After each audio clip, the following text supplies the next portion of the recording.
انا اقترحت اقتراح ذاك اليوم، انتم اخوان والله انتم بدها تتعبونا بالانتخابات، ودا تصرفون فلوس كل هوايه وحرامات، واحنا الحكومه ما عندنا رواتب.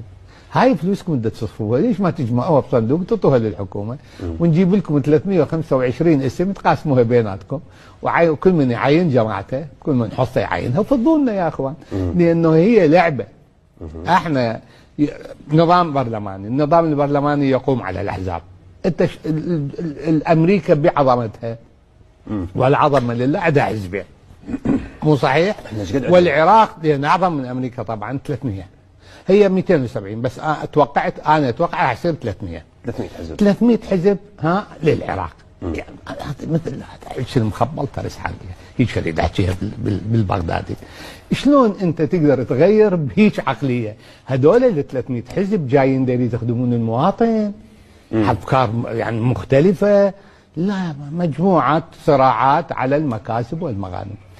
اذا الان لدينا نظام برلماني، والنظام البرلماني يقوم على الاحزاب، والاحزاب لازم تسجلها وسجلوها، والبقاء للاقوى.